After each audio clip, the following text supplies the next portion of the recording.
नमस्कार दोस्तों, मैं एस के मिश्रा आप सभी का स्वागत करता हूं आपके अपने study channel BA online classes में।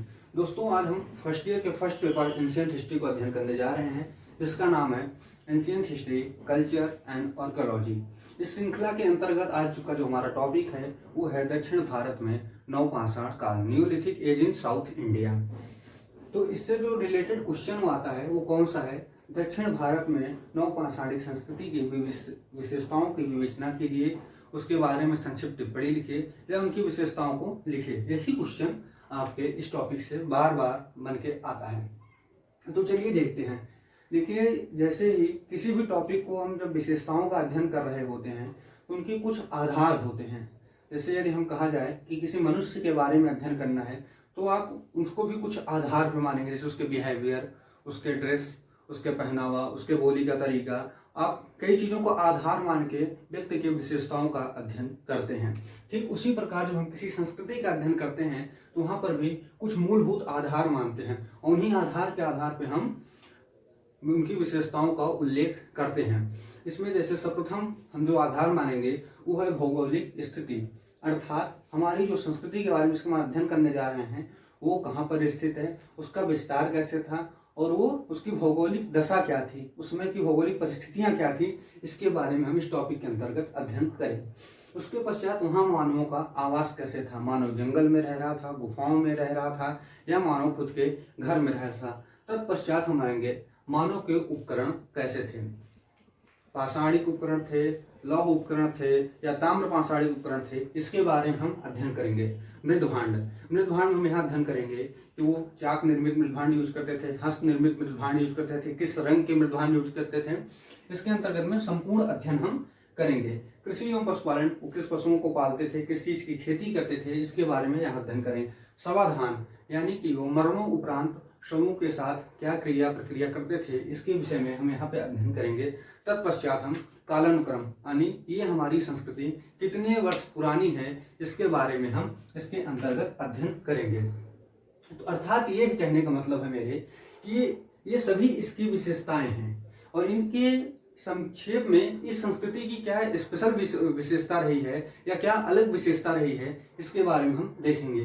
तो चलिए आइए शुरुआत करते हैं भौगोलिक स्थिति से।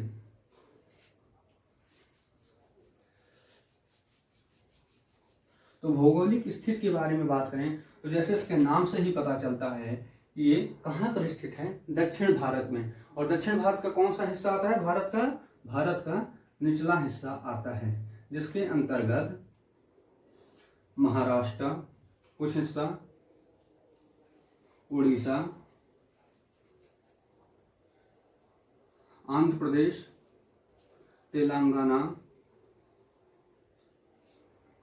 या उसके बाद बात करें तमिलनाडु,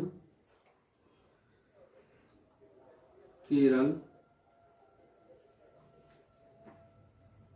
कर्नाटक, इन सभी क्षेत्रों में यह फैला हुआ था। और हमने जैसे आपसे पहले ही इसके पहले चर्चा किया था, जब हम सोन नदी घाटी सभ्यता पढ़ा रहे थे, वेलन नदी घाटी सभ्यता पढ़ा रहे थे, तब भी हमने आपको बताया था कि जब भी कोई संस्कृति विकसित होती है वह सदैव किसी न किसी नदी के तट पर ही विकसित होती है, क्योंकि मनुष्य के जीवन का जो सबसे मूल आधार है वो जल है, जिसके लिए एक स्लोगन बहुत सही बैठता है, जल है तो कल है। यानी किसी भी संस्कृति तभी एग्जिस्ट कर सकती है इस दुनिया में जब उसके पास जल के सोर्स खुद के हों। और हम यही देखेंगे कि नदियों के अलग अलग प्रभाव से संस्कृतियों का विकास अलग अलग स्तर पे हुआ है।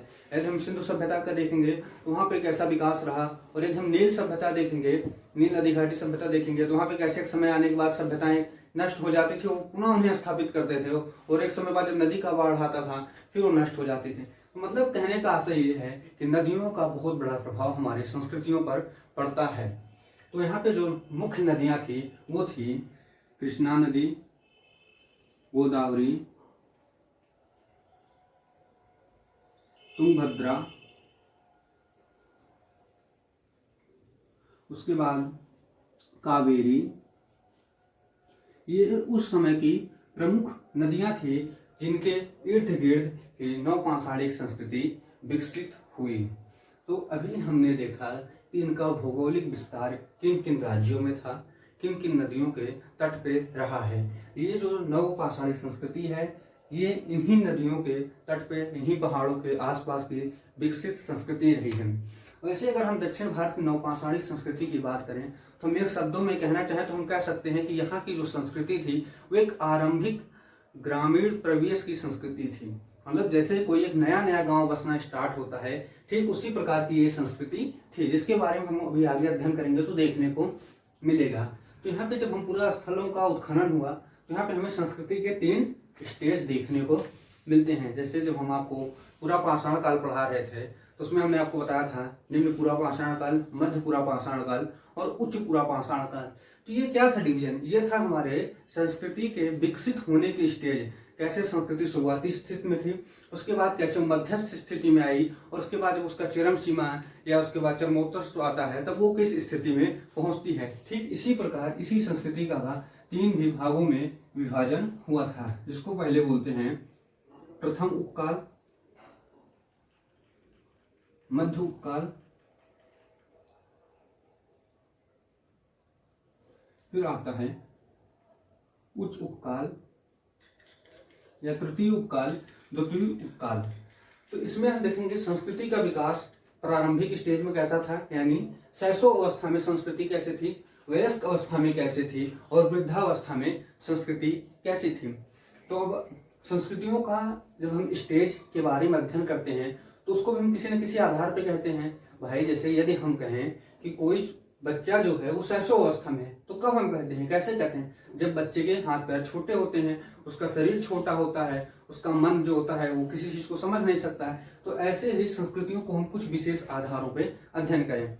अब जैसे यदि हम शुरुआत करें, मान लीजिए सबसे पहले हम स्टार्ट करते हैं उपकरण से।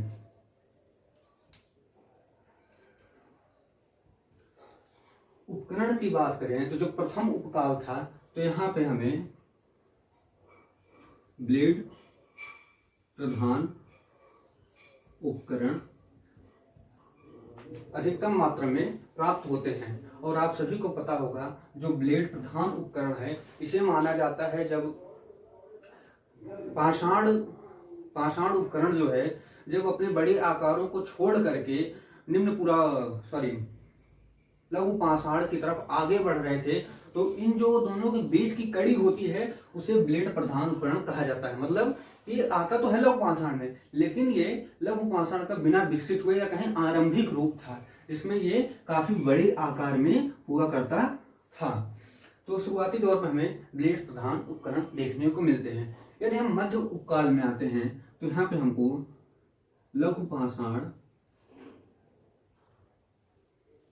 उपकरण देखने को मिलते हैं, और साथ ही साथ में हमें यहाँ पे चमकदार, सुडौल और अच्छे आकृतियों के उपकरण देखने को मिलने लगते हैं। और यहाँ पे जो संस्कृति की आगे चल के विशेष उपकरण या विशेषता के रूप में उभर कर आती है, यहाँ पे हमें त्रिभुजाकार कुल्हाड़ी का उदय हमें मध्य उपकाल में दिखाई देता है। और यही जब हम आगे उच्च उपकाल की तरफ चलते हैं तो जो यहाँ के मानव के लघु पाषाण उपकरण थे या ब्लेड प्रधान उपकरण थे, ये विकसित होकर के मेटल में बदल जाते हैं। और कौन से उपकरण आ जाते हैं?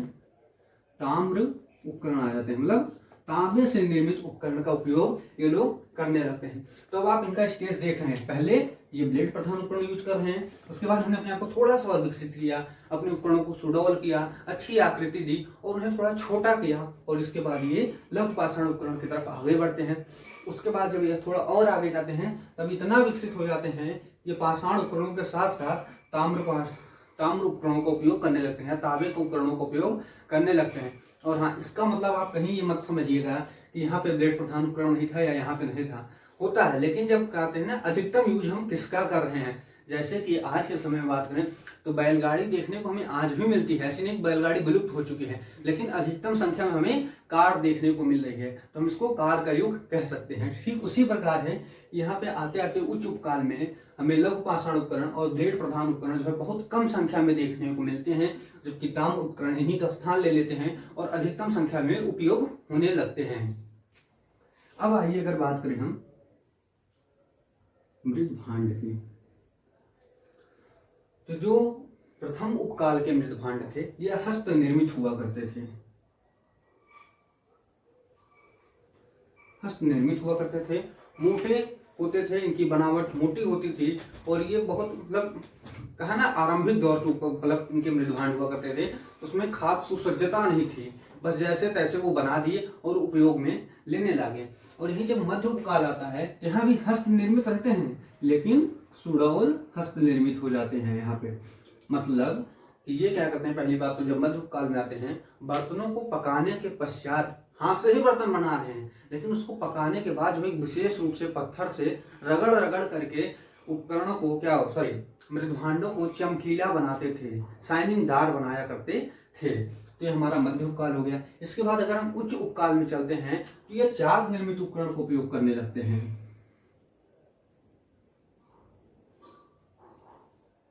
निर्मित उपकरण को यूज करने लगते हैं। चाक निर्मित मतलब आप समझ रहे हैं, एक सुडौल, एक अच्छी आकृति। और यही नहीं, इसके बाद जब उच्च उपकाल के बर्तन आप देखेंगे या मृदभांड देखेंगे तो वहां पर ये बर्तन को पकाने के बाद बैगनी कलर से उसमें डिजाइन या कलाकृतियां भी देखने को मिलती हैं, जिसके बारे में हम विस्तृत रूप से जब अभिन्न के उपकरण और मृदभांड के बारे में अध्ययन करेंगे तो हम आपको बताएंगे।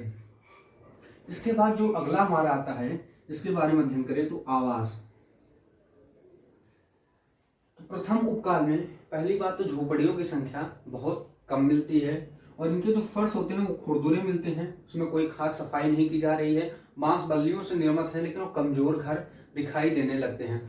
जबकि यही मध्य उपकाल में आते हैं, इनके यहाँ झोपड़ियों की संख्या बढ़ने लगती है, झोपड़ी मजबूत होने लगती है और इनके फर्श हुआ जो करते थे मिट्टी के, उसको ये मिट्टी से ही चिकना करते थे, मिट्टी को घोल करके ही चिकना करने का प्रयास किया करते थे। और जबकि यही उच्च उपकाल में आते हैं तो हमको चूने से रंगने तक का साक्ष्य इनके यहाँ देखने को मिलने लगता है।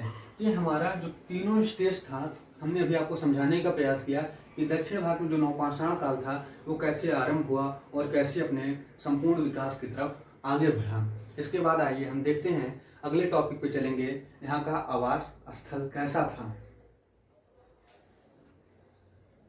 आवास के बारे में कहें तो अभी हमने आपको पहले ही बता दिया कि बांस बल्ली से निर्मित झोपड़ी का यूज किया करते थे ये रहने के लिए।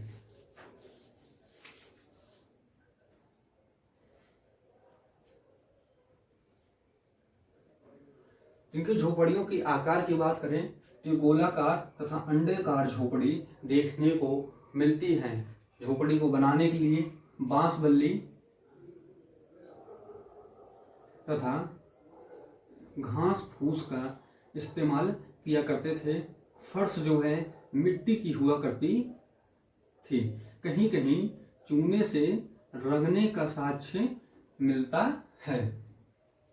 यदि इसके पश्चात यदि हम बात करें तो क्या विशेषता थी इनके घरों की जो है, तो शुरुआती दौर में तो घर छोटे और कम संख्या में मिलते हैं, लेकिन जब जैसे जैसे संस्कृति आगे बढ़ती जाती है तो इनके घर हमें ग्रामीण रूप में दिखाई देते हैं। मतलब कि एक स्थान में कई ज़्यादा घर, या ये कहें कि एक गोलाकार बड़ी सी रेडियस लिया जाता था और उसके अंदर कई छोटी छोटी झोपड़ियाँ बनाई जाती थी, जिससे यह पता चलता था कि अब इनकी संस्कृति आगे नहीं बढ़ रही, अभी तो इनकी जनसंख्या भी बढ़ रही है और ये पारिवारिक सिस्टम को धीरे धीरे अपना रहे हैं।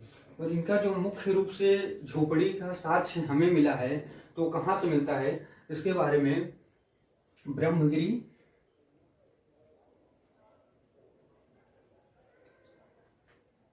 मिस्की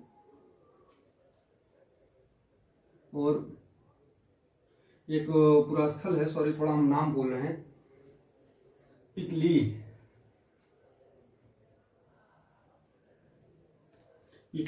इन 3 पुरास्थलों से विशेष रूप से आपको यहाँ से झोपड़ियाँ देखने का साक्ष्य मिलेगा। और यही 3 पुरास्थल प्रमुख रूप से आगे चलते रहेंगे और जितने भी विषयों पर हम अध्ययन करेंगे वो सभी के साक्ष्य यहाँ से हमें विस्तृत रूप से मिलते रहेंगे। अब आइए अगर हम बात करते हैं उपकरण की, देखिए जब भी हम बात करें उपकरण की और बात हो नवपाषाणिक संस्कृति की तो एक ही बात कही जाती है, नवपाषाणिक मानव सभी अस्त्र शस्त्रों के साथ लैस हुआ करता था। उसने अपने अस्त्र शस्त्र को काफी आगे तक विकसित कर लिया था। जैसे यहाँ पे हम देखेंगे तो हमें सिल लोढ़े का भी साक्ष्य मिलेगा, गदा शीर्ष का भी साक्ष्य मिलेगा, उसके बाद हथौड़े का भी साक्ष्य मिलेगा, छेदक का भी साक्ष्य मिलेगा और लघु पाषाण, ताम्र पाषाण, हाँ लेकिन हड्डियों से निर्मित जो इस समय की समकालीन संस्कृतियों के प्रचलन में हुआ करता था उस समय, लेकिन हड्डियों से निर्मित उपकरण इनके यहाँ कम देखने को मिलते हैं। और इसके बाद इनमें उपयोग होने वाले पत्थरों की बात करें तो साल्ट के थे, चारसेनी थे, क्वार्टर्स थे और कई अन्य पत्थर उपयोग में हुआ करते थे। और यदि हम कृषि और पशुपालन की बात करें, कृषि तथा पशुपालन की, तो ये गाय, भैंस, बैल, भेड़, बकरी तथा सूअर को पालते थे।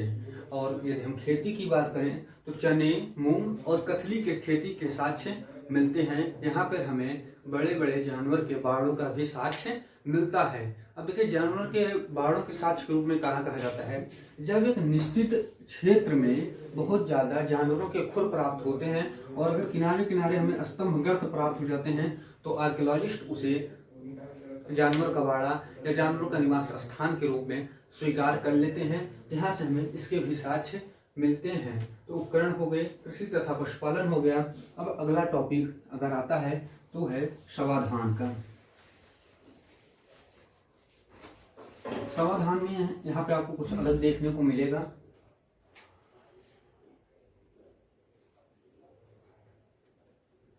समाधान की बात करें तो मुख्य रूप से ये जब इनके कोई अपने की मृत्यु होती थी तो ये उसको अपने घर के अंदर ही जमीन के नीचे दफना दिया करते थे, लेकिन बहुत कम ही जगहों पर इनको घर के तो समीप दफनाएंगे या घर के अंदर दफनाते थे और बहुत ज्यादा दूर नहीं। लेकिन अधिकतर जो समाधान मिले हैं, जो अधिकतर कब्रें मिली हैं वो झोपड़ियों के अंदर ही मिली हैं हमें। और एक जो सबसे मुख्य विशेषता की बात यहाँ पे आती है, यहाँ बच्चों को एक कलश के अंदर बंद करके दफनाया जाता था। मतलब बच्चों के शवों को सीधा मिट्टी में नहीं दफना करके एक कलश के अंदर रख करके तत्पश्चात दफनाया जाता था। अब अगर हम बात करें कालानुक्रम की,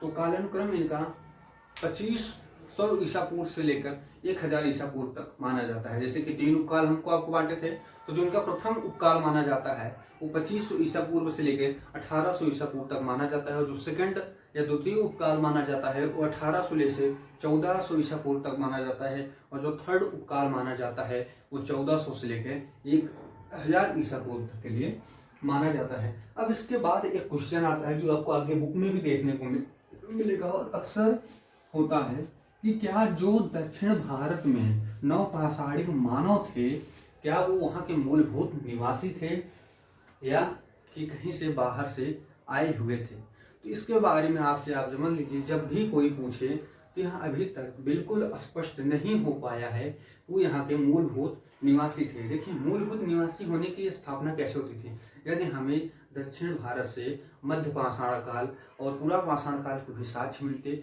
और इनकी संस्कृतियों का विकास का क्रम जो है पिछले स्थान से देखने को मिलता है। मतलब हमें पूरा पाषाण काल से विकसित होती हुई इनकी संस्कृति दिखती तो हम मान लेते कि नहीं, हाँ यहाँ पे जो मानव आए थे वो यहीं के मूलभूत निवासी थे। लेकिन जो यहाँ के मानव के संस्कृतियों के साक्ष्य मिलते हैं वो अधिकतर साक्ष्य ईरान, अफगान और सिंधु के संस्कृतियों का मिश्रित रूप मिलता है। और आप देखेंगे तो सिंधु सभ्यता के समकालीन भी संस्कृतियां दिखाई पड़ती हैं।